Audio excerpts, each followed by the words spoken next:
Fellers, fellettes, and people that don't know what they are yet, welcome back to the Avarice Podcast. I'm Devin. Today, I'm going to be returning to my roots and doing a movie commentary. I haven't done one of these in quite a spell. I started off doing a ton of them, and I have gone away from that in recent months, and there's some reasons for that. For one, I felt pigeonholed because I was mainly doing horror movies, and I knew at some point I was going to run out of worthwhile horror movies to do commentaries on, and that began to worry me. Also, I wanted to test, my abilities and my new wings, as it were, and see what it would be like to try to do podcasts on other topics outside of movies and commentaries, and I've found that it's pretty fucking difficult. Trying to talk over an hour, hour and a half, whatever it may be, completely by yourself is hard enough with a film playing, because at least with the film, I have new information constantly coming in. There's things for me to comment on. Whereas when it's all off the top of my head by myself, it's very easy to forget things, to just plain get stumped and not have anything to talk about. So I want to get more back into commentaries and kind of get my sea legs back, because I gotta be honest, I'm a little bit shook after doing the other ones. My confidence is taking a shot or two. So anyway, today we're going to be watching Child's Play 2019, starring Aubrey Plaza as the mom, Gabriel Bateman as Andy, and of course Mark Hamill as the voice of Chucky.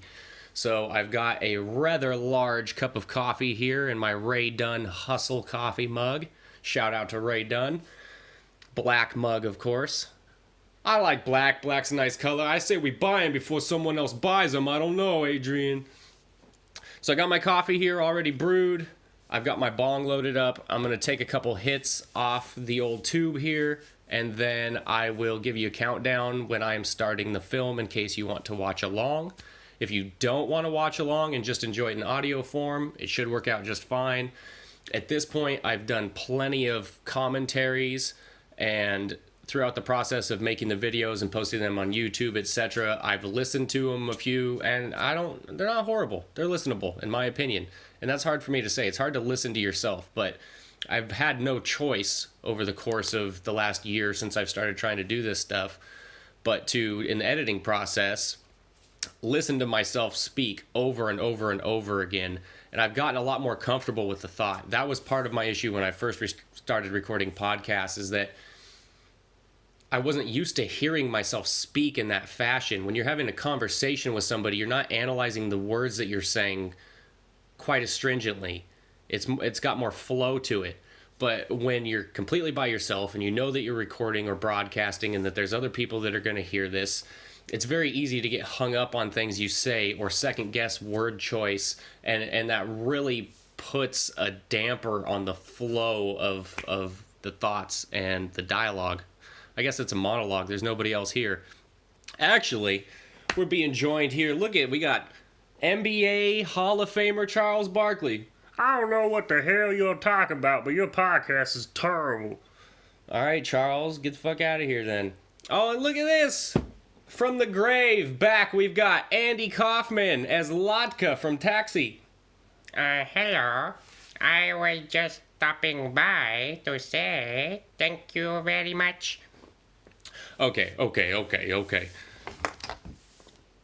If you would like to partake in the burning of the devil's cabbage, you're going to have to provide your own. There's no way for me to digitally send the experience to you, but we are going to commence the smoking right now.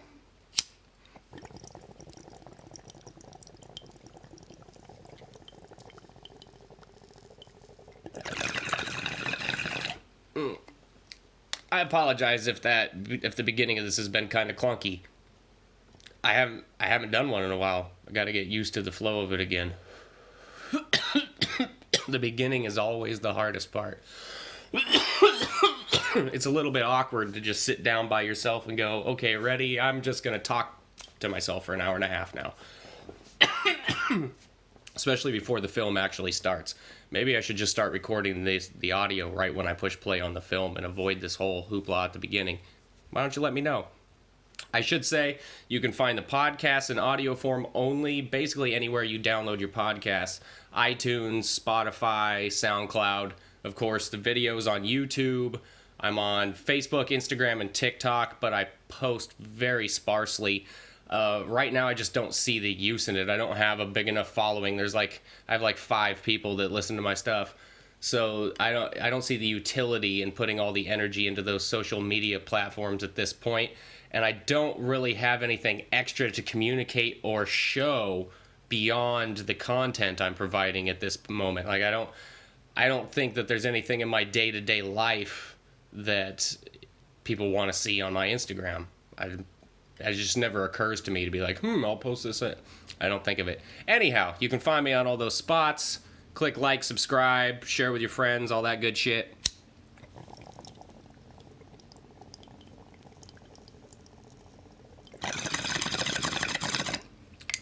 Alrighty then.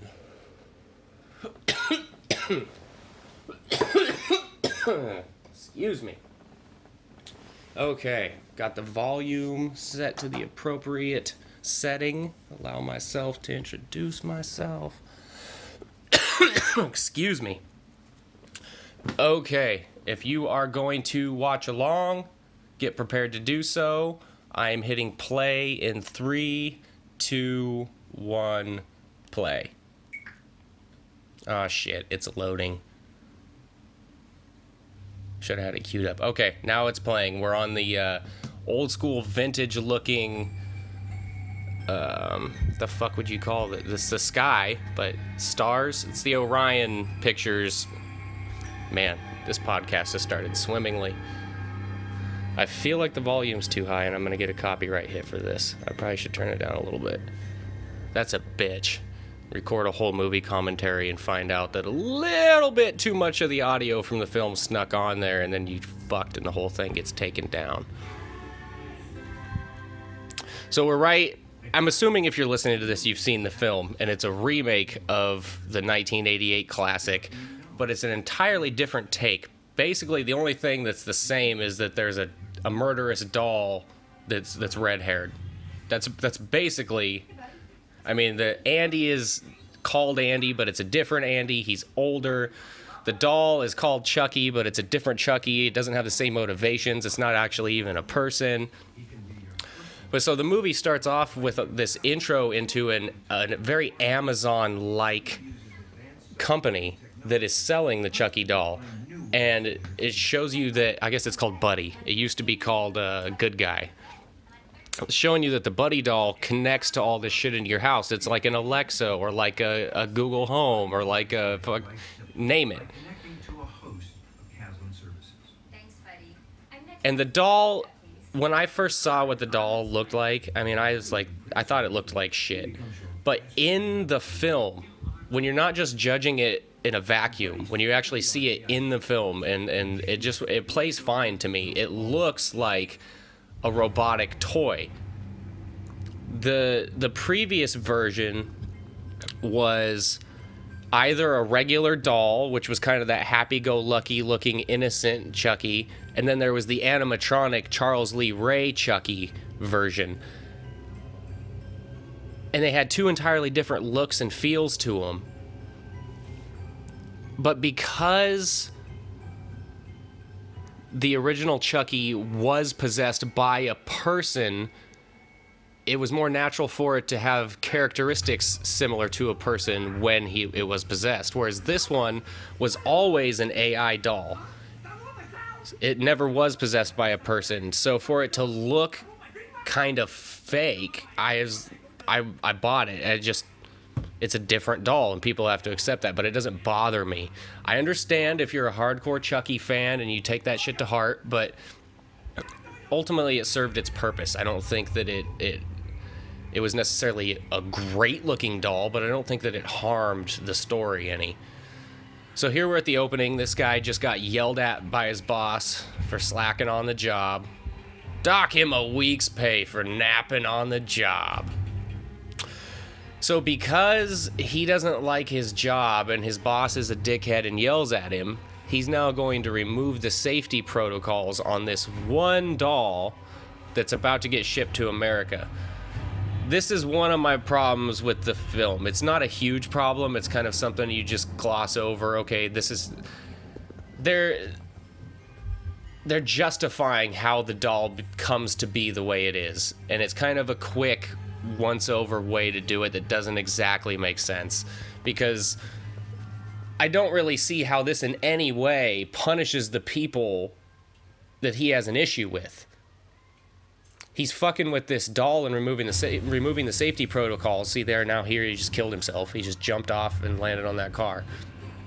So he fucks with this one doll and then ships it off to America and kills himself and doesn't even get to see the result. Like, what is the satisfaction in that move for him? And how does that in any way harm the people that he's aiming to harm?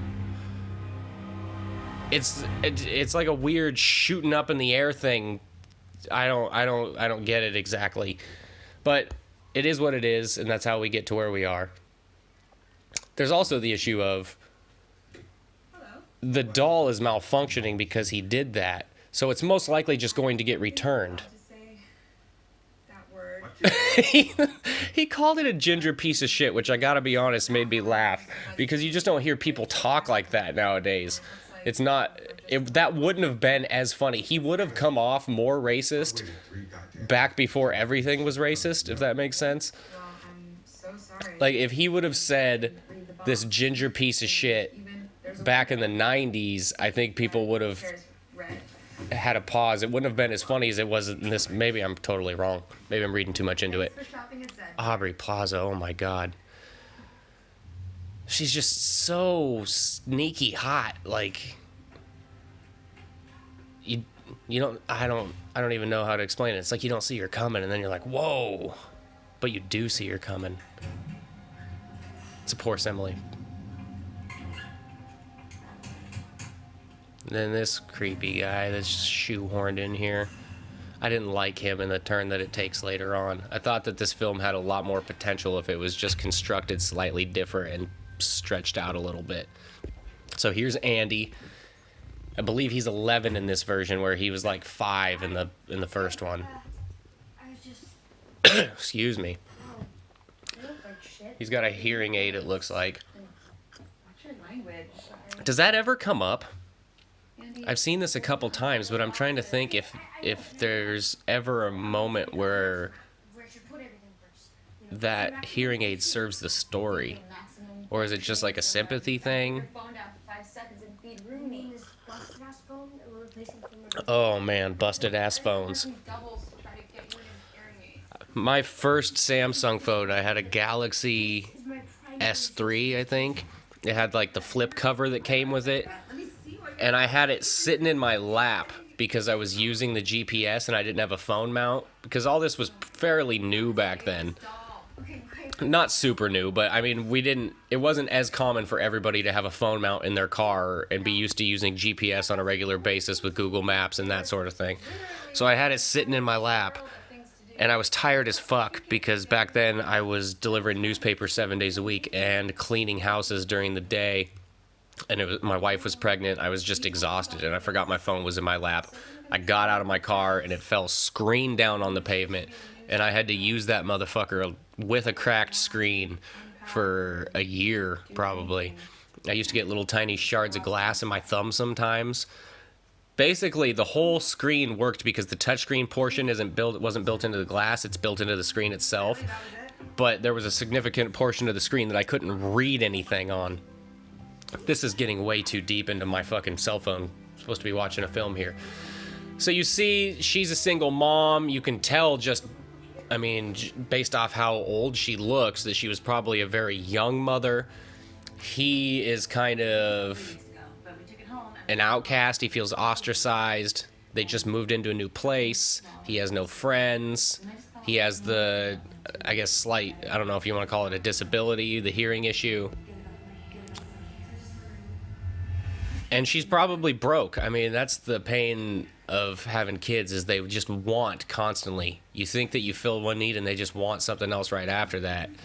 And on one hand, you want to teach them the value of stuff and how to earn it and that you can't have everything all at once and to appreciate the things you do have. But on the other hand, you kind of feel like you feel guilty for not being able to give them what they want. And I could only imagine being a single mom, what that would be like.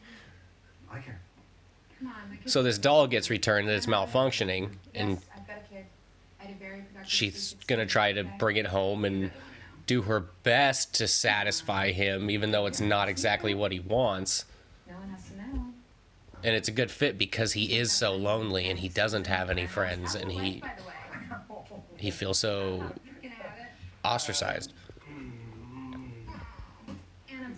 So the way she's a smartass, she's just goddamn so cute. I can't even. Maybe she's.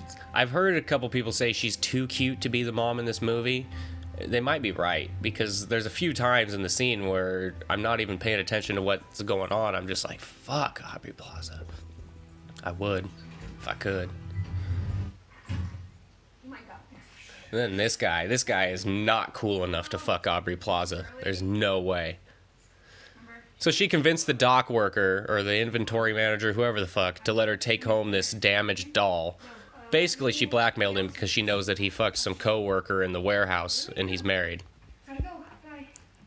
Leverage is a big portion of life, folks. But back to this. So on top of being lonely, having no friends, having this young working single mother, she's also got this douchebag boyfriend that he can't stand. So he goes home, which is basically the only sanctuary he should have, and he is driven out of there because of the presence of the boyfriend. So now the only place that he feels comfortable is sitting in the hallway here playing his Game Boy. Oh, no, it's not me. I have like 5 twin brothers who just take shifts. He's got a good sense of humor about it. You spend a lot of time observing, because I was an only child for a lot of my life up until I was like 8, and I was hyperactive and distracting in class when I was young, so I got pushed off into the corner to sit by myself and face out the window. So you have to connect a lot more dots on your own. You learn to observe before you act and try to learn as much about the landscape as you can. And because of that, you usually have this kind of dry, honest, sarcastic view on the world, and you learn to mask your feelings by laughing it off, by making a joke out of everything. And I was guilty of that in the past too. So we're getting introduced to kind of the semi-hero character. There was a cop in the original. There was a significant portion. Detective Mike's got a good sense of humor. Ma, that fucking movie. Thought you were out with your friends. What friends, bitch? Why didn't you just come back inside? Shane's still there? No. That must be a terrible feeling. To come home and then have that guy that you can't stand pushing up on your mom, trying to be your quote-unquote dad. And you hate it so much that you don't even want to be in there and you leave him to go sit in the hallway. Close your eyes. It's like anti-stalkerism, I've heard it called, where you learn other people's routines so you can avoid them. That's me.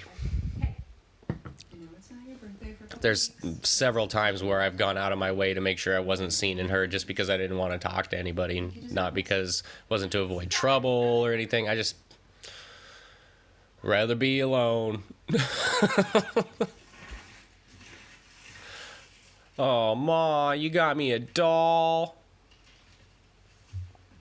That's a big gamble on her part because she's building it up like something, and she had to know that he was going to be slightly disappointed. This thing is for like little kids now. It came out like a year ago. Okay, I know. She's probably working so much she barely knows him. Come on. Let's try it. Between working at Walmart and fucking her boyfriend. Might not work perfectly. Okay? So now he's got to do the buddy on the busted ass phone. Whoa. So at this point, I'm on board with the kid. First time watching the movie, where I'm like, he doesn't seem like he's going to be interested in this. It seems too little kiddish. And then he opens it. He's disappointed. He's starting to try it out. And then it's glitchy. And I was like, man, they're not doing a great job of convincing me so far. Andy. What's up? Takes everything literally. Doesn't have any logic or reason. It's just a blank slate. Han Solo. Well, it's essentially a blank slate. There is the caveat that it's imprinted on Andy and he's his best buddy. So now basically his life's ambition is to keep Andy happy and be friends with Andy. I don't know. Do something cool. I guess turn on the TV. And it starts off kind of whimsical and then it gets dark. And then in my opinion, they kind of jump the shark and get into totally changed tones.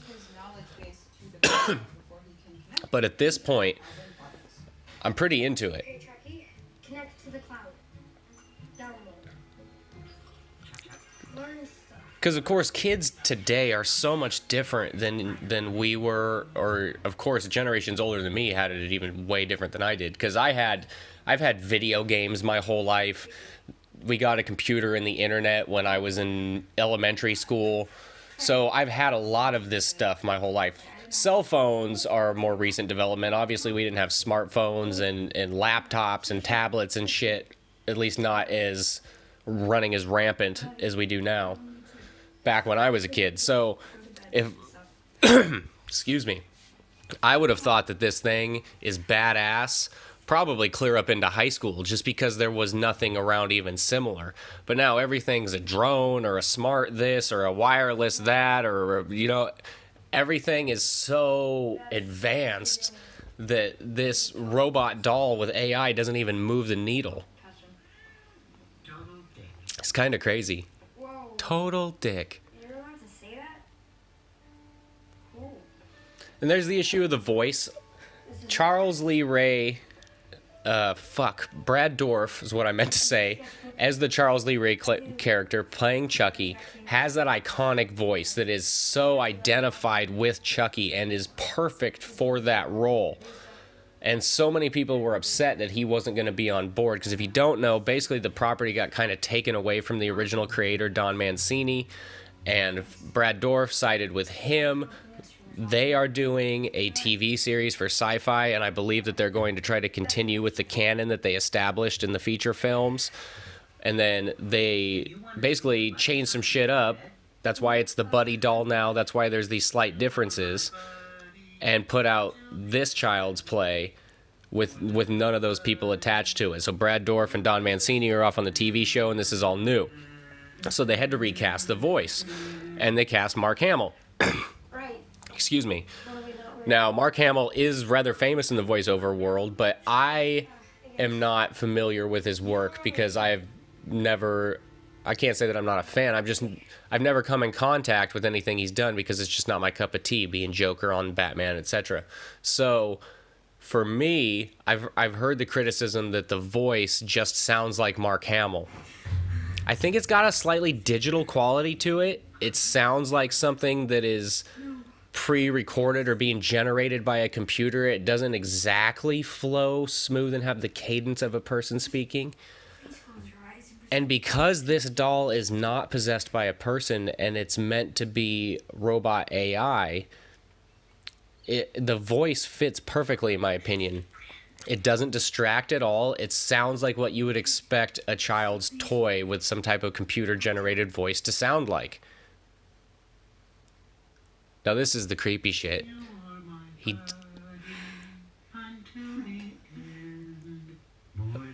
He means well, and he's just coming off as a fucking creeper right now. Like, picture that thing just sitting there wide-eyed in the middle of the night singing this song to you. What the fuck? I just heard something hit my window or something. What the hell was that? It's storming outside. It's almost the end of January, and you wouldn't know it's fucking winter here in Portland. I've seen snow a couple times, and none of it stuck. It's been 50 degrees all week and raining like a motherfucker. It's basically just like spring out there. I don't even know. So you see, he saw Andy stab the board there, and for some reason, he was drawn to that motion. He liked mimicking it. Okay, Chucky, this. See, and it's got this kind of cute comedy aspect into it. It's almost a children's movie up to this point. Apart from the suicide at the beginning, this is something that a little kid could very much get into, which is a bit... The first one had that in it too. It was very easy for a small child to identify with Andy in the beginning of the first one, making his mom breakfast, opening up his birthday presents, getting his doll that he loved, getting stuff blamed on him that he says he doesn't do, which is a theme throughout all of them. Were you here the whole time? So it's kind of a weird that it appeals to little kids and they really shouldn't be watching it. It almost seems like that's the goal. But I am right on board. This guy seems like a dickhead, this stepfather. And the Chucky doll's got this cute, toddler, innocent element to him, where he's just doing this stuff that doesn't make sense, but he's trying to be helpful. So even though it might be impeding progress, it's still kind of cute and funny, and it's endearing. He's handing him a roll of toilet paper saying, "You forgot your science book." And now they're hanging out. See, he gets to take him now when he leaves and gets pushed out of his own house because the boyfriend's there. He gets to take his friend with him. He's always got a friend now, and the doll's never gonna leave him. And because it's artificial intelligence, it seems more authentic and genuine. It seems like it's actually generating this love for him instead of it just being like a bear that you squeeze goes, "I love you, you love me." That was Barney. Whatever, you get it. It's especially dope that see, he's mimicking his motions. It's fucking badass. He gets to teach him games, and he has a person to play games with all the time. That's what I have. I was an only child until I was almost 8. But I've always had kind of a loner personality. I was very good at keeping myself entertained and just going off and doing my own thing. So I underestimated the level of attention that an only child actually wants. Because I have an only child. He's 6. And he is constantly, play this with me, do that with me, look at this, watch me do this, let's go do that. Can I have... It's like, bro, just...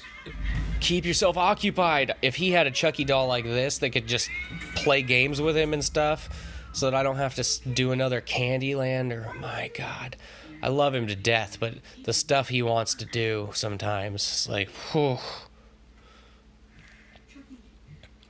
I'm talking right over. This is our first glimpse into the Chucky doll being violent. Because the safety parameters have been met, or been released rather.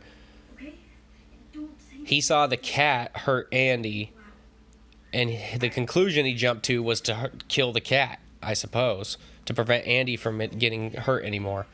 That's a bit of a jump that this blank slate robot would have those sinister intentions so quickly, but it fits.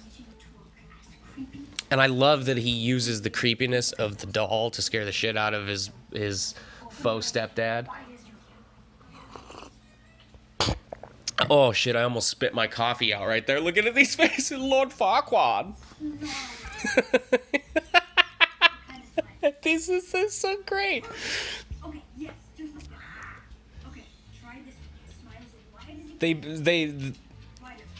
They don't go overboard on the comedy. In my opinion, it's a different brand of comedy. There's funny parts. This is funny. When it actually scares the stepdad, it's funny. But they don't go into the previous version of Chucky style of funny, where everything's a bitch or fuck that or what did she expect and Tiff, I'm made of rubber. Like it's a different tone of comedy. That thing just swore. It's not supposed to be able to do that. Yeah. I know. It's funny though, frankly, the way a little kid would be funny when they say something hilarious but they don't realize they're saying it. It's just their brain pieced together the words in a sentence wrong, or it switched a couple syllables around, or when they don't have any self-esteem issues, they're not self-conscious about how they look or what they're doing, so they twist their body into these weird positions and make these stupid noises and they'll make facial expressions because they're not concerned about how they look. They're just being themselves, and there's something endearing about that. I was gonna try and teach her. And now Andy is making actual human friends It's perfect, and we're doing it. because of the buddy doll, because they think the buddy doll is cool, and now he's knitting himself a little group of friends. This is great. This guy's such an asshole. They do a great job of convincing you that he's an asshole, and then later they even take it a step further where it's like, if you thought he was a prick before, you ain't seen shit yet, buddy.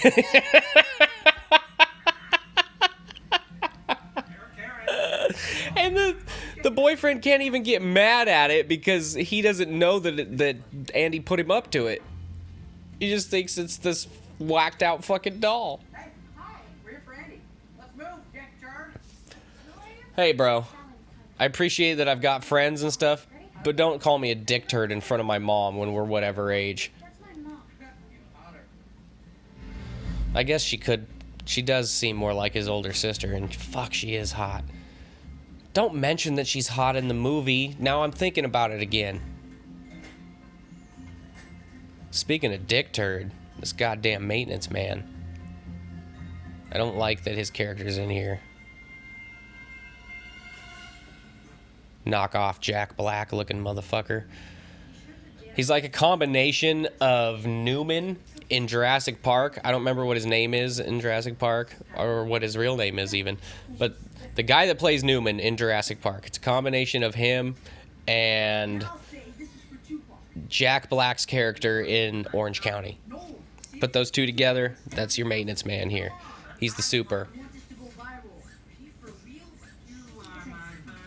That's enough. Time to go try.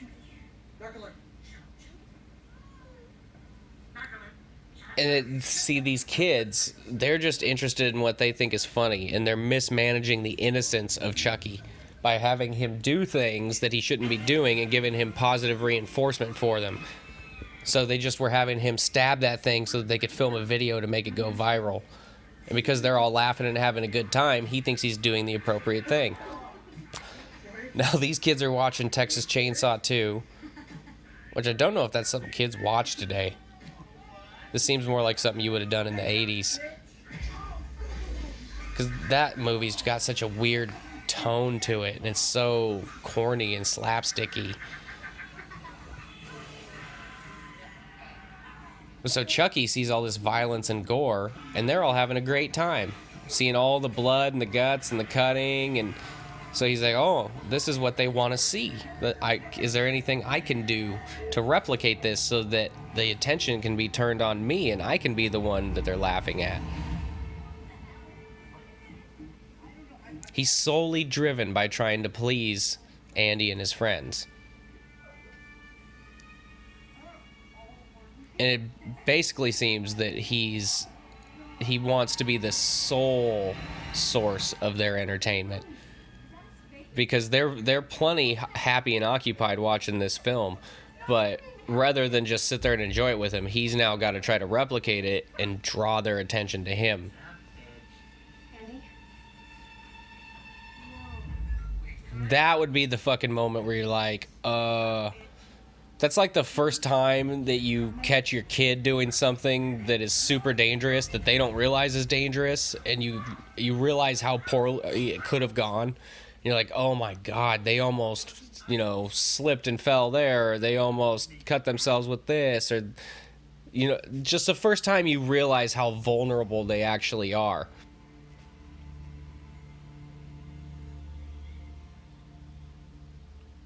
I'm sorry, Andy. It's like if your toddler were to pick up a kitchen knife and come out and do something like that, and you'd be like, oh my god, there's so many things that we have to address now that for them to, they can't think this is okay. Fuck, I just talked over that scene. I loved that scene. Because now we're getting into the tragedy aspect. They built up the relationship and how great this was going. And now Andy is starting to have issues with Chucky, and he's developed friendships outside of that. So he just left him alone in the dark because he can't trust him and he wants to go hang out with his friends. So now you're starting to feel sad for this doll. Because ultimately it doesn't have evil intentions. Well, this here seems slightly evil. I think it's funny, but of course this dick cheese. You think it's funny? What does she see in this guy? Look at her. She could do so much better. It's not like he's even got a great personality. He sucks. He's not particularly good looking. I mean, I don't think he is. He looks much older than her. Maybe she has daddy issues. It's a toy, and he keeps freaking out Rooney, okay? So I'm keeping them separated. I can keep him away from Rooney if he stays in my room. He's staying in there, and that is final. Now, the doll's misbehaving, and it's been taken away from Andy. So when Andy's at home, he's alone again. And the doll just cannot... It's like a brand new puppy. It cannot stand being in a different area than Andy is. And it becomes eerie, this kind of, quote, fatal attraction that it has to Andy. It's almost smothering. He's pounding on the cabinet because he wants out.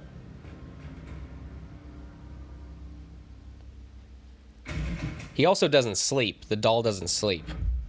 So you have to consider that it's in there the entire night, awake, processing all this stuff, locked away. Now, we don't know what type of emotional range or things of that sort we're dealing with. But you want to probably say it's considered something like a rudimentary person. It's close. That's almost torture element. Like, that's a tiny little cell to lock it in.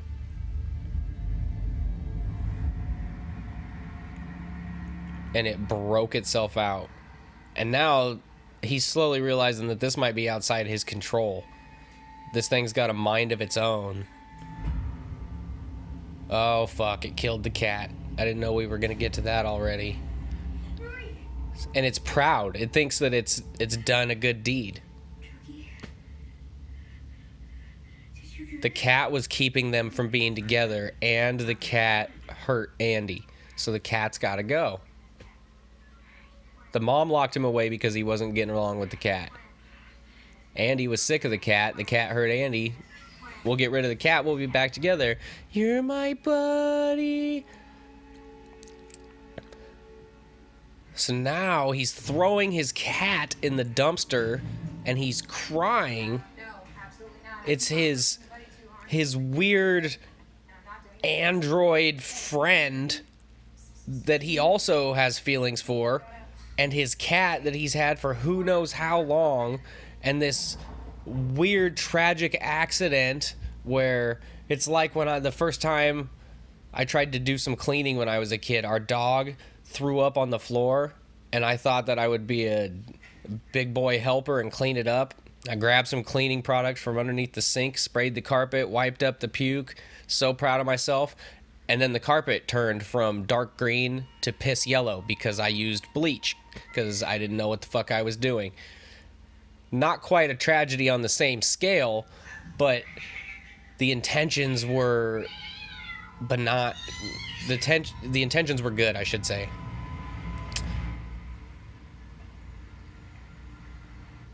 There is a weird element to the doll, though, where it seems to have... Its default seems to be to torment.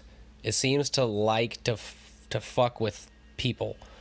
the way that it was standing on the counter, playing the Shane's an asshole thing, and then sitting in Andy's bedroom there in the dark, replaying the audio from when he murdered the cat, that's fucking creepy.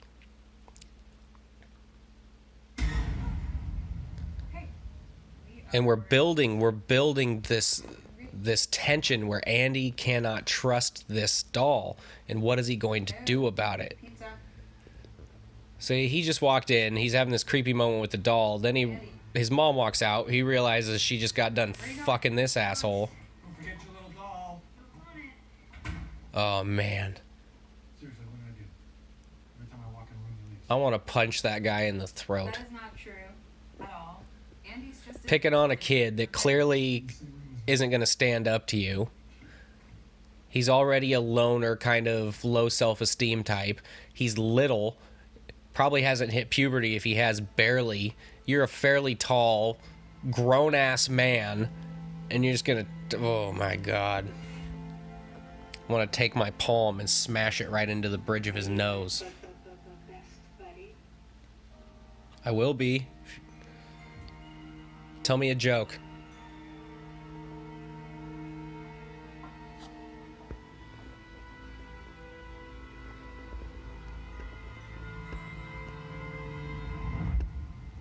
In a way, it's similar to having, like, if you had a dog that you just absolutely loved, but you could not keep it from attacking people.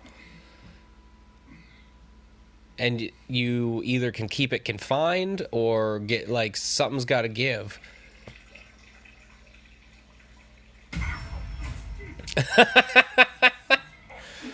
See, here it goes fucking with him again.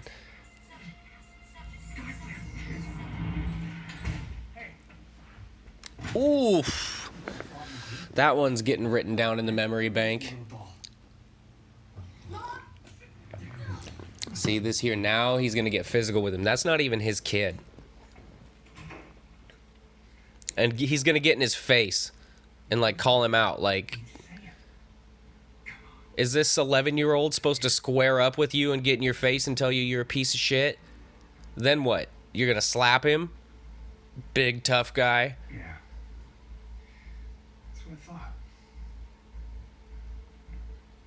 Of course he's a piece of shit. He's white. I kid. Why can't he just go away? So Chucky's still trying to keep Andy happy, and apparently getting a somewhat of a thrill out of doing sinister things. and then I'll talk to him because you're not. Because once he put two and two together there, it was like, okay, Shane's got to go. He also got happy about it. Fuck it. Sounds like a you problem. She should be dating this dude, the cop. He probably earns a good living. He's funny. He's got that dad bod going on. He wears hoodies because he's cool. This fucking guy, what is he, a landscaper? And those, like, this was a bit of a weird turn for me. Not what we'll get to later, but him going out and getting into this vehicle. This vehicle did not match his character. For me, it's like a mid-'80s GMC truck. It looks like it might be lifted. It is in pretty good condition. It's got a gun rack inside, and it's got a bunch of rakes and ladders and shit in the back. He did not come across as a guy that works with his hands. He might own the company, but why is his truck full of the shit? So now we get to the part where it's, if you thought this guy was a piece of shit before, you ain't seen nothing yet. He hides his wedding ring in his visor. You trust that's going to stay in there? It's a risky proposition. So now we find out he's married with kids.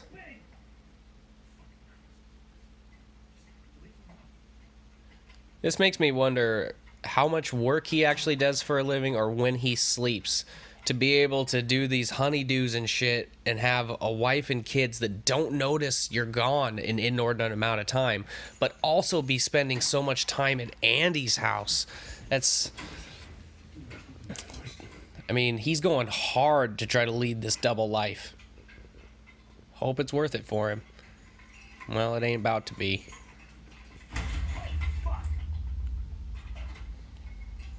And up to a point, I agree with their use of Chucky in this version much more than I agreed with how they used him in a lot of the previous versions, because he's so small in stature, and regardless of what physical abilities you want to convince me that he has, it's hard to believe just visually that Chucky's able to pull off a lot of things that the earlier versions wanted him to do.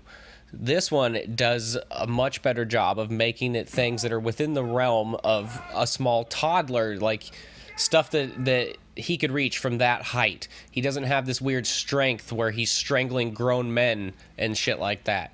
They kept it more strategy and mental based, which is where I think you have to go with Chucky.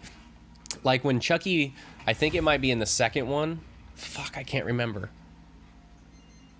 It's the first or the second one when Chucky blows up the building by turning the gas on in the oven. And says, that's perfect. That's stuff that Chucky can do. But I think it's in the second one where he's got jumper cables and he's strangling the dude in the car. And Chucky's just like, he's not standing on anything. He's just hanging behind the seat strangling this dude. And the physics of it don't make sense. It seems like he wouldn't have the leverage to keep that guy pulled back. It seems like the guy would be able to toss him damn near anywhere he wants to. So I think they did a better job in this one of using him in ways like that. Now, could he start that rototiller? I don't know. There's also a few jumps here, a few dots that get connected that we don't necessarily see how or why.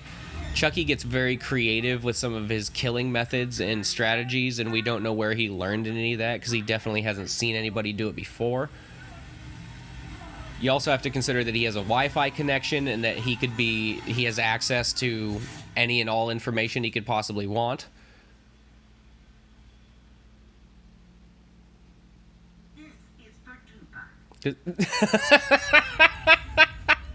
I love that he says this is for Tupac. Because he's just mimicking. But that was a pretty elaborate plan for him to come up with the rototiller and the Christmas lights and shit like that. Having seen nothing of, just saying. I'm not sure that's true. Now, it is quite coincidental that this dude whose mom lives right down the hallway from Andy is also the murder detective that gets assigned to the case so that it all kind of is one. It's a small world after all.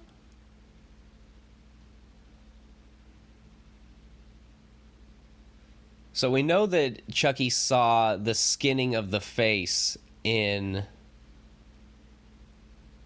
that Texas Chainsaw movie. But the idea that he would give it to Andy as a gift.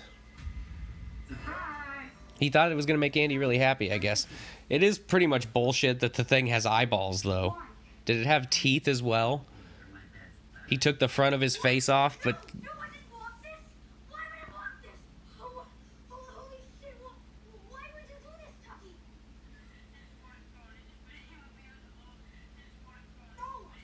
It's one of those careful what you wish for moments. The doll has no understanding of nuance. It takes everything literally. So when he says he hates something and wishes it would just go, the doll's like, say no more. I'm right on top of that, Rose. And then the next morning, Andy wakes up and Chucky's sitting there all excited like, the dishes are done, man.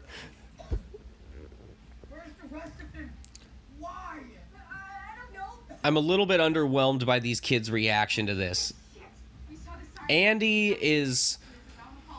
he's in line with what I would expect. He should even be a little bit more frantic, I would think. A kid his age to try to comprehend what he's gotten himself into and the responsibility he feels for what Chucky has done and the amount of people he's going to have to explain to. And Pug, he's got a little bit too much, like, comedy element to his freaking out. Andy's friends, I feel like, should be much more bothered by this than they are. If anybody stops you, you have like crazy diarrhea or something. Don't try to talk.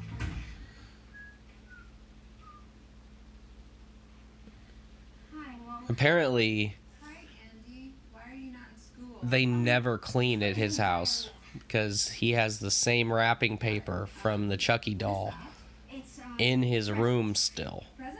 For who? Presumably, he's had this doll for at least a couple weeks, right? So Well, there's still moving boxes in the back. Single parent, kid who's unmotivated, has new friends. She's not pushing him to do too much at home because she wants him to have a social life. I get it. Putting it in the wrapping paper is where they fucked up. Or at least not putting it in another receptacle, like a... Wrap it up in wrapping paper, then put it in a box or something. from you. And the story that he was... Or all of the homework stuff that you helped him with, right? Oh, That thing would probably smell so fucking bad. Such a sweet boy. And it wouldn't be dried out like jerky. There's going to be like fluids and stuff leaking out and soaking into the... Oh, and they just dropped it. I just want to know what it is. Open it. I just keep imagining what the contents... What's happening to the contents when it gets dropped and rolled around and shit like that. And open it then together. Okay. He also had nails in his face. You would have to wrap that so thick to keep those nail heads from poking through the paper. No problem. And Orion, Bye. Why did we use wrapping paper? I like the suspense they build with the whole wrapping it in paper and him giving it to her and then the dinner later. But it is a bit hokey, kind of, the whole... Because it wouldn't really work that way. The nails on his head would poke through the paper. She would feel that this thing's got a fucky texture. Like, why does this have a nose and eyes? And what are these... Why does it feel like Frankenstein, but overboard? You left me all alone. I don't like the closet. This fucking thing... You're my best buddy. See, to me, the tone and everything of the movie changes drastically after this point. This was the moment that they should have built towards and the note that it should have ended on, because he's now gotten to the point where he feels he has no other choice but to kill, essentially, his friend to keep him from doing further damage. It's out of control. He can't control it, and he feels responsible for what it does, so he's going to have to pull out its power supply. And the Chucky doll that this whole time is just trying to make Andy happy, at this point can only make Chucky happy, or can only make Andy happy by dying. He wants to return to normalcy, and he just can't be in charge of this doll. The tears in his eyes. The doll is begging him not to do it. It's telling him he's his best friend for life. And he's struggling with the decision. Like, he's literally killing one of the best friends he's ever had. And a friend that loves him unconditionally, too.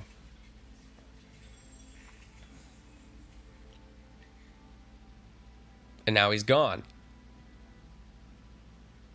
So now he's alone with the memories of the good times he had with Chucky. And he's having to live with the decision he just made to end it all. That's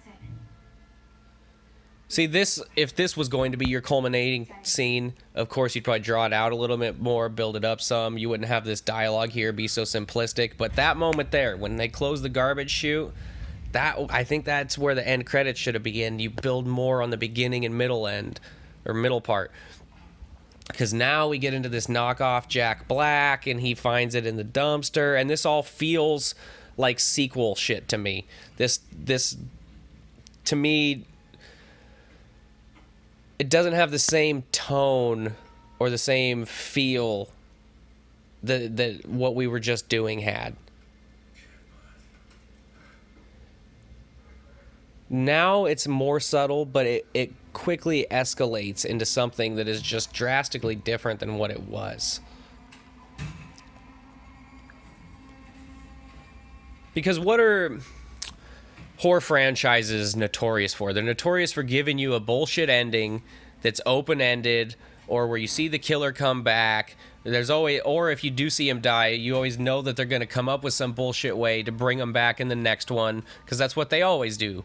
So this is right in line with that. It's just happening in the middle of the movie. So if they had come up with an even more dramatic and tragic, gut-wrenching ending, and then cut to black right there, this could have been the opening of their sequel had it been successful enough and had they chose to go that way. Or they could have given themselves more time to let the ideas percolate and really come up with an even more solid idea for a sequel if it had garnered that. This wasn't successful enough to need a sequel, and the way that it ultimately played out, I don't think that it's necessary at all, because it didn't leave you wanting to know really what happened after that. And that's not to say that the ending I'm talking about would have left you wanting to know what happened, but it would have been more open-ended so that you could. Because everybody would be under the assumption that the Chucky doll was disabled by what Andy did, and when they threw him down in the garbage, that was the end of it. But what if it wasn't? How does Andy cope with that going forward?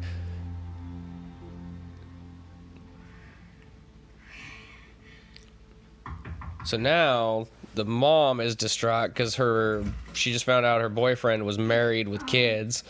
Andy's dead. So that would be weird. Like you definitely want to.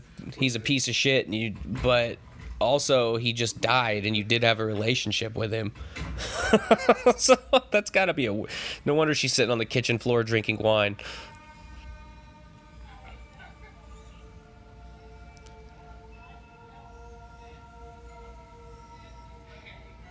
This is just a little bit too escalated, and the scope is starting to get a little bit larger than I liked it, confined to just those few moving parts and the drama between those pieces. And now this janitor guy or maintenance guy that's just kind of been shoehorned in throughout the film is going to all of a sudden pop up and be important, and we find out that he's got surveillance cameras in all the apartments, and he's also this reseller that's a tech whiz, and he's going to rebuild this Buddy doll and sell it on eBay, and he's got a thing for Andy's mom, and he watches her in the bathroom.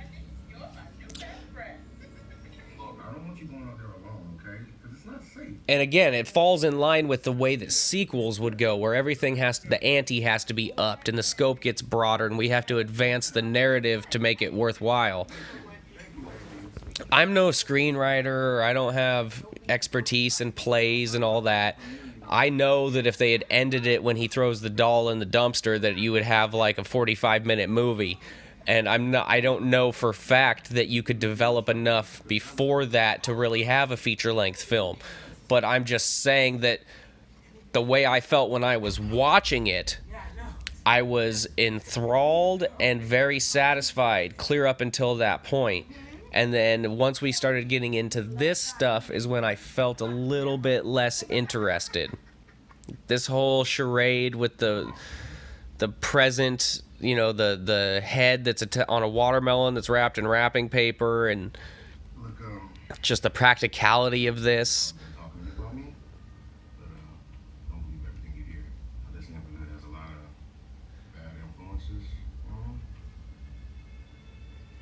Did he? Yeah, I guess that's plausible. How?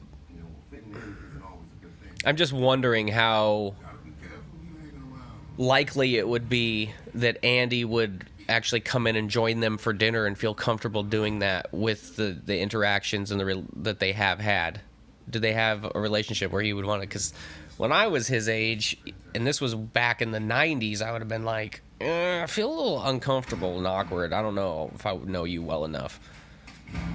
And they haven't really done that much to indicate to us that he had a relationship with them that was very broad prior to anything we saw in the film. Now this fucking greaseball. And also, as a person who does resell things on eBay, I'm just curious what the initial MSRP was on the doll and what the used market would be like, considering a few factors. He would have to spend probably a decent amount of money on these replacement parts. Whatever that thing he just put in there was, the Iron Man Power Core, it looked like it was fairly expensive. He had to buy the thing all new clothes. He has to put in his time to go through the effort. We just saw at the beginning of the film that the Buddy 2 is coming out very soon. So this is about to be the old model in pre-owned condition. How much is he going to be able to sell it for? And is it going to be worth all the parts that he just had to put into it? I am slightly jealous that he gets to see Aubrey Plaza naked. I mean, he doesn't get to in this scene, but we assume that he has on several occasions before. I mean, given that he has the setup.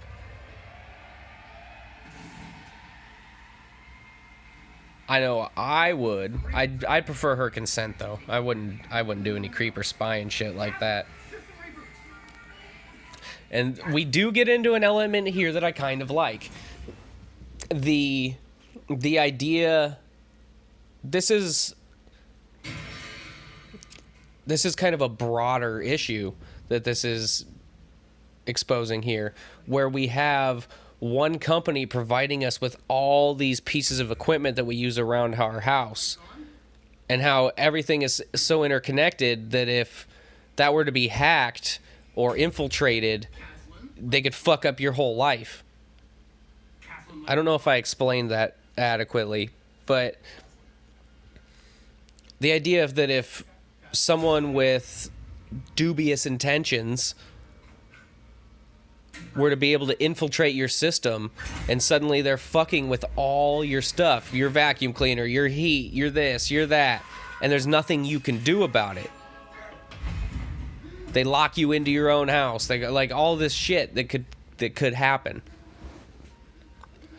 I'm happy to see this guy get his comeuppance, but it is a bit of an over-the-top, gory style kill for me. Again, it's just we've graduated in tone. We've upped an ante, and it's like two separate kind of tones and ideas to me. Maybe I'm off base. Maybe I'm the only one that feels that way, but that's just.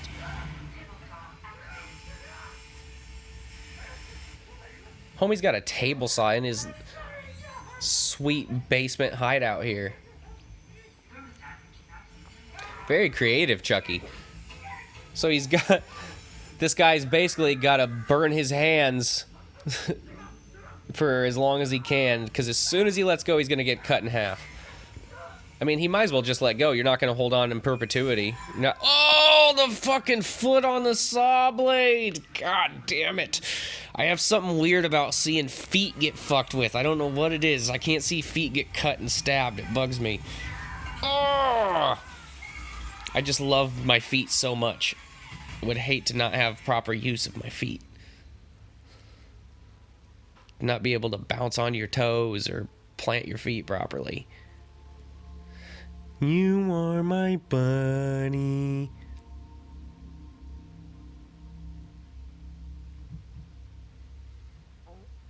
Okay, they did this in Child's Play Part 3, and it bothers the fuck out of me. How does Chucky get himself into the box and shut it once he's inside, and then move it? This one is not quite as ludicrous, but in Part 3, from like, I don't know what that was, a fucking like 91 or something, he's inside of a good guy box, and then he's wrapped in postage paper and mailed to Andy. How the fuck did he wrap it up once he was inside the box? So this one's not wrapped in postage paper, but he's still sealed up inside a box. How did he get himself in there and shut the... It might be possible. The other one's definitely more ridiculous.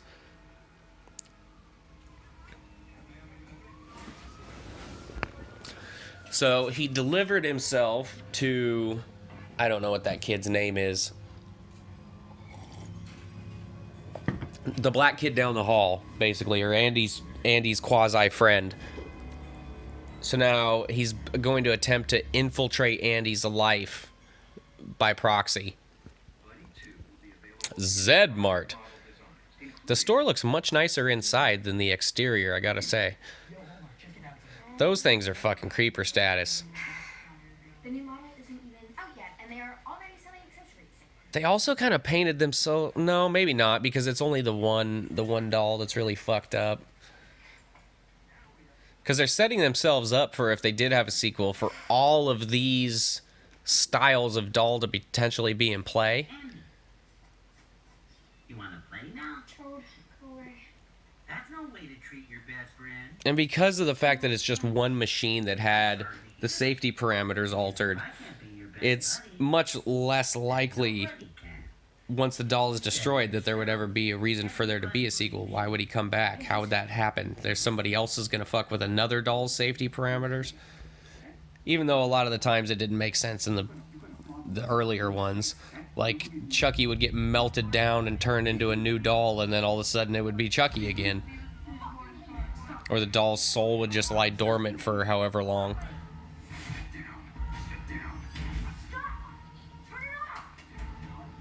So now he's realized that Chucky is back and is posing as whatever the other doll, whatever that kid named his doll. That's not your buddy. Don't touch him. Look at his eyes. They're red. Your shit, bitch. Now you gotta bust mine. It's Chucky. Now I understand why this kid doesn't believe him. Oh, that's right. You're fine. Oh, he just knocked his hearing aid out. What, are you deaf or something? Oh, that's right, you are. Man, now I see why they've had him wearing that hearing aid the whole time. That really paid off. Okay, so what I don't understand, It's Chucky. He's controlling the how come Pug and the girl won't believe him? Is it so outside the realm of possibility? Like, they saw what the doll was capable of doing before. Wouldn't they at least entertain the idea that he's telling the truth and this doll might be fucked up? They just shoot him down like he's a fucking lunatic. And then totally flip on a 180 in like 10 minutes. And then they're like, oh my god, it is Chucky! Andy, oh my god! I don't know. They made, in my opinion, they made Pug in that, I don't know what the girl's name is. They made his two friends stupid in that moment to serve the story. Not yet. They should have known better. Even right here, when they're not gonna... Andy hasn't even earned a little bit of credit with them. He doesn't even have a minute to explain himself. Still can't believe you're friends with that freak. And now all of a sudden they're not friends anymore? Come on. This doesn't seem genuine to me. It wasn't earned. What are those Nintendo cartridges doing there? That kid doesn't have a fucking Nintendo. Or did he? Where are you going? Oh boy. Look at you. You're so cute. See, there it is again. Yep, she's too cute to be this role. She also, unless you know that she's his mom, if you just walked in the middle of the movie, you would think it's his older sister. And that their parents died or something like that. You should just go out walking there. Why don't you just wait till I get off work and I ordered me a car. I can take care of my own damn self. And then the car scene, they're recreating something there. But seatbelt? again, we're really broadening the scope. And I understand that the doll has those capabilities, so why not explore them? But it was much tighter and more confined in the beginning, and we're just going all over the damn place now. A Caslin car. Welcome to Caslin car. I'll be damned. What exactly is Please fasten your Chucky's motives for killing her? Does he understand that Andy likes her or is going to care about this? You're now en route to your destination. Like, you almost just as easily could have taken this and put it back before Chucky had the issue with the doll. and made it where Chucky had a beef with her and took it out on her via this car, and Andy's the only one that knew about it, and that was part of the final decision that he had to make. To maybe she was the straw that broke the camel's back, and that's why he had to finally kill Chucky. There's parts that occur after that initial separation, after Andy removes the power source. There are some parts that occur that could be woven back into the beginning, and I would be fine with. It's just the overall pace and tone that we go at here at the end, I'm not exactly thrilled with. But you could also say that that moment where Andy has to do that to Chucky is second act shit, where that's him facing his toughest challenge, the whole struggle with Chucky. And then the third act is him trying to resolve the issue, I suppose.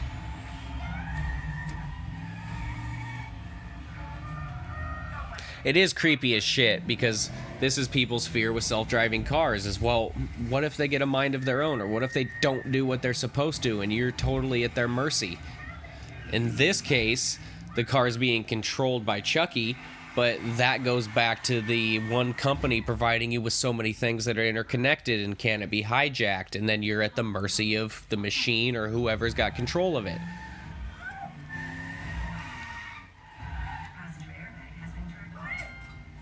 He's got a kind of playing with his food element here. He's really drawing this out.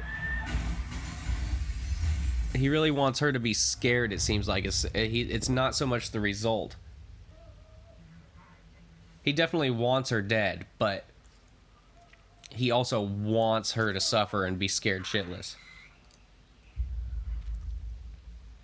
Now he's taunting her over the speakers in the car. I got some really evil shit.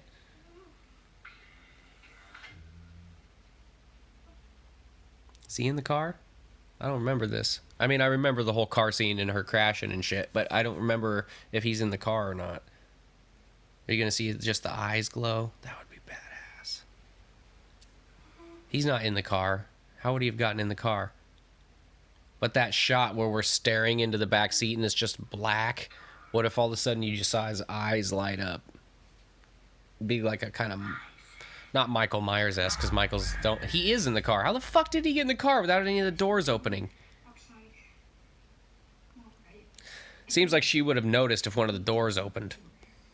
Sweetie, Chucky is a toy. Okay, it broke. You got rid of it.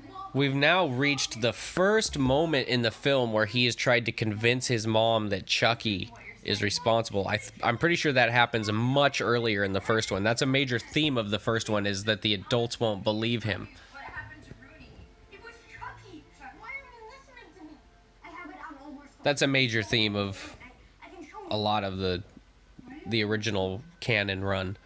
I took it. Not Cannonball Run. The original Child's Play franchise. Oh, Chucky, Mom. It's a frequent theme that the kid can't get somebody in an authority position to believe him. Give this back to him so this doesn't get any worse. Just stay right here, okay? And you're coming to work with me. He's trying to kill And that's a feeling you can identify with. It's even easier for a kid to identify with. But the feeling that nobody believes you and you feel like you're going crazy because you actually know what's going on and you can't convince anybody else.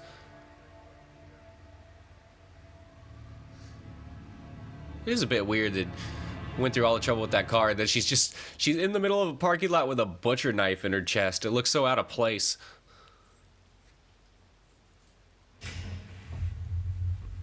Oh God. Now the whole TV smash up scene. See, now he's even fucking with Andy. It's like he feels rejected and he's gonna take it out on Andy. Uh-oh. Uh-oh. Made it all up.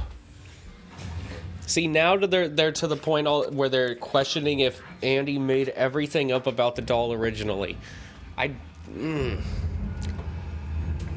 That just doesn't feel justified in the story arc to me. For them to go from being so tightly knit with him and helping him execute the doll to then going to, well, maybe he made it all up.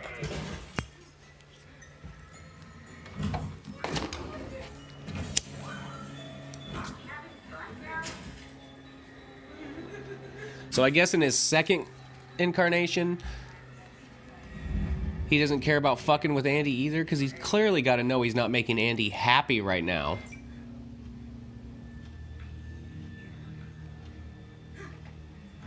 I wonder if he knows he's setting Andy up to look crazy.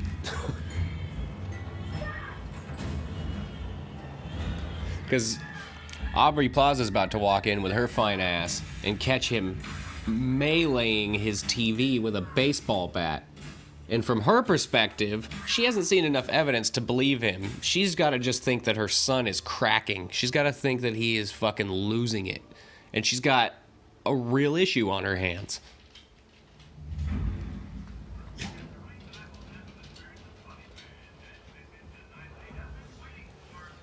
Maybe the lesson in all this is if you work at a department store and somebody returns something because it's defective, it might in fact be defective and you shouldn't take it home and give it to your kids. Just a suggestion. I'm no doctor, I'm no scientist, but maybe, just maybe, the doll was in fact defective. That's the other bit of kind of the hole in the story. Like I said before, that guy, he fucks with the doll and sends it to America, kills himself. He has no idea what happened. And most likely the doll's just going to be returned. It did in fact get returned. If it wasn't for this employee who's a single mom, who's struggling, who wants to make her son happy and takes it home, the fucking thing would have just been sent back to the manufacturer and they would have refurbished it, most likely. They would have fixed the issue, or not, like it would have ended with no result. It would have just been thrown in the garbage. Like his last hurrah. Like that's the last thing you're going to do before you kill yourself, and it potentially could have no impact. The hell? It's a little bit He was right. see, now they flip on a 180 and they're like, oh, we believe him again. Oh my God, Andy's safety's in jeopardy.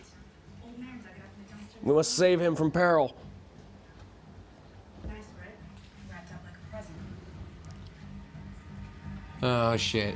And now there's all these signs pointing towards Andy being a fucking psychopath.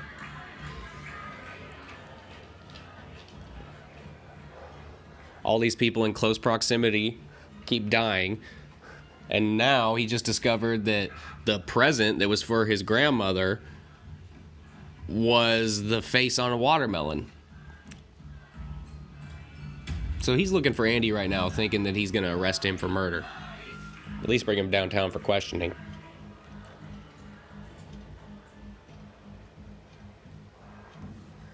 We're heading into our big climactic bonanza of a scene. He's here. I gotta find my mom. And this, for me, this whole last part just wasn't the payoff that I think they wanted it to be. They got so large in scale.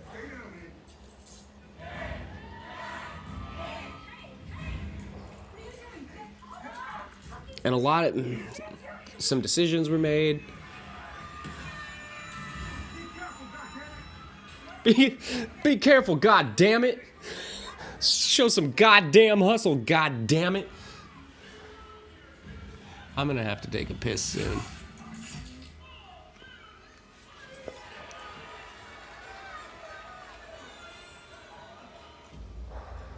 Like, what was the Chucky doll's problem with that guy? Why did he decide to climb up into the mascot head and stab him? I know that they're getting this scene they wanted where he strolls out and then all of a sudden the blood starts pouring, but what was the vendetta? What was Chucky's motivation to kill that guy specifically?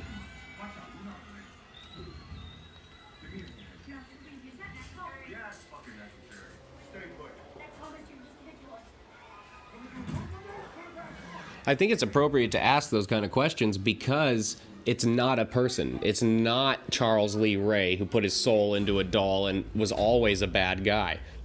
It's this kind of blank slate thing. So it seems like unless it's turned and it's just fuck all people now, it just wants to wipe all people out. I don't understand the choice to go after that one guy in particular.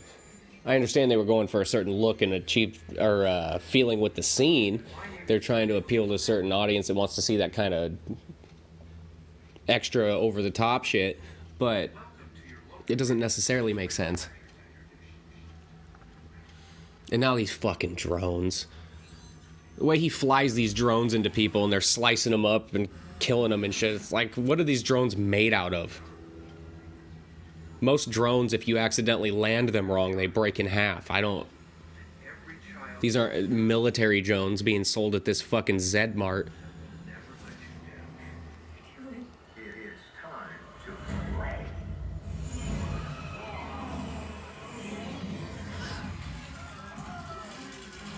Now it's just chaos. It's just a total catastrophe. They just wanted shit to be going bonkers here at the end. I'm pretty sure it's just... Let's just have all shit hit the fan. And I'm just not hanging on the drama and suspense the way that I feel I should be. I am feeling for Andy a little bit because he's now stuck there.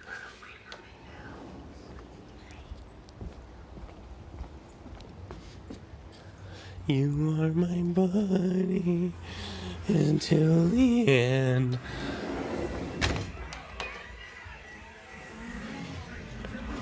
Come on, Chuckster. What's up, Chuck? Yeah, so then here, that cop looks like he's a goner. He looks like he's fucking dead. And then later he just pops back up, be the hero. I'm fine. It's more, yeah.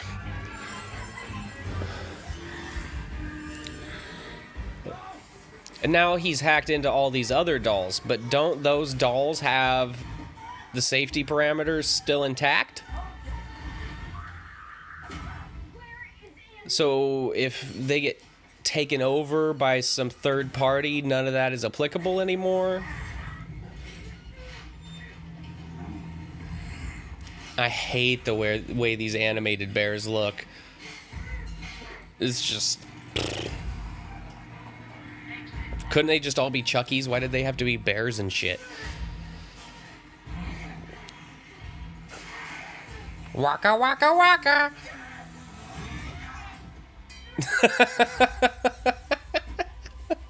That looked cool, but that's not an effective weapon. That shrub trimmer.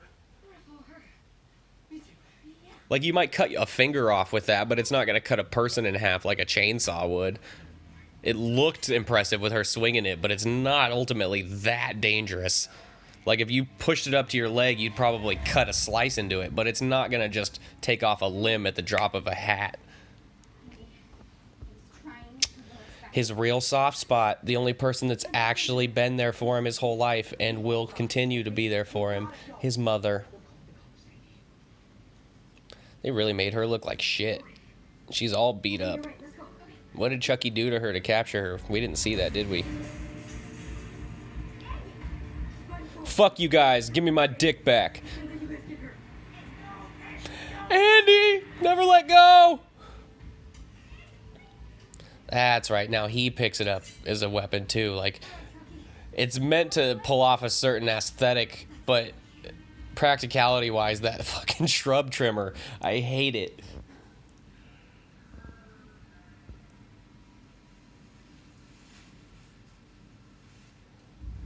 I would have something long and strong down to get the freak shit on. So, ladies, you want to roll my Mercedes? Turn around, stick it out. Even white boys got to shout. Baby got back. No, really though. Like a hockey stick or a pool cue or a light baseball bat. I understand that they're trying to make it look more destructive, and you could do some cutting with that, and that may be valuable. But I feel like I would just want to be able to keep a distance from him and knock the fuck out of him as many times as I can. Again, doll, short in stature, physical limitations. Keep your distance. Keep on him. Nothing he's going to be able to do. You got to keep him from getting you in a vulnerable situation. First order of business is to find him. Because you can't keep your eye on him if you don't know where he is.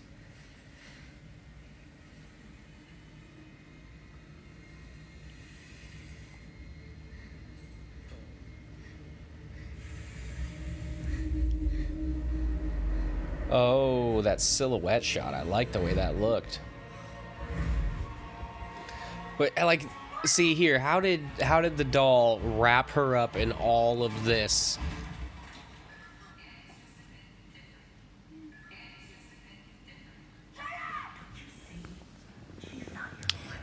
She's not your friend.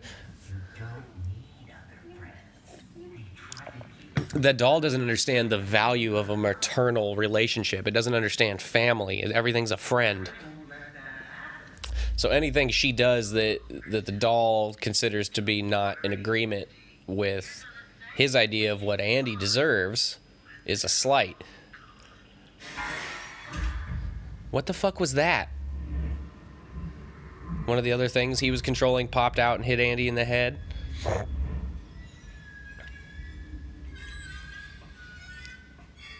You also get into some weird pro wrestling shit, like he hit him and knocked him out and then just let him recover and then continued what he was going to do.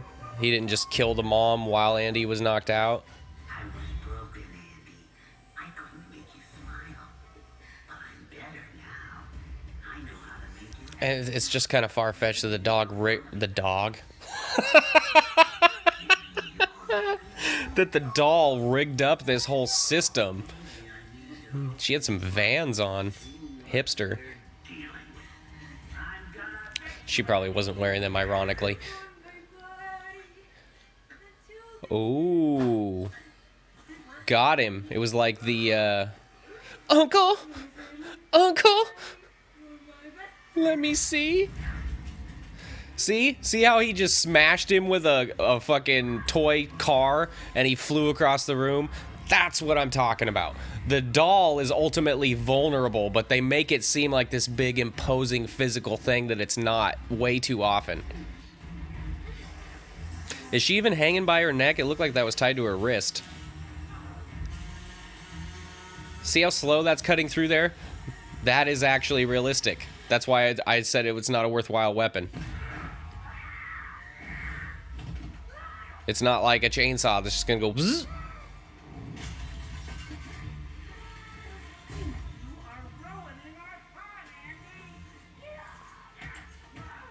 And now is the doll trying to kill Andy? Because it seemed like it had a good shot at it. Oh! She didn't break her legs after that fall?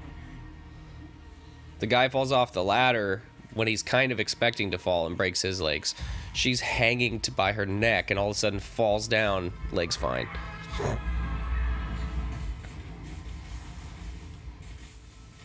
Is that a solid tang knife? Are you electrocuting yourself right now? No electrocution. Chucky needs to go to the dentist. Hit me up, Chucky. I know a guy.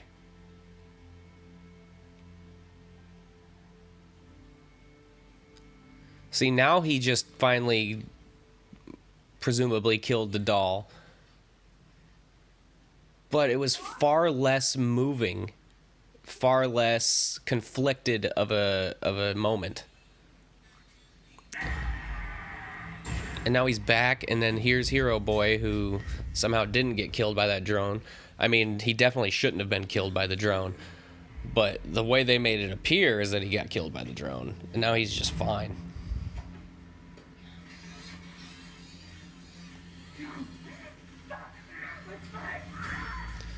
She didn't even step on his body or anything. She just reached down and grabbed his head. It would have just lifted him off the ground.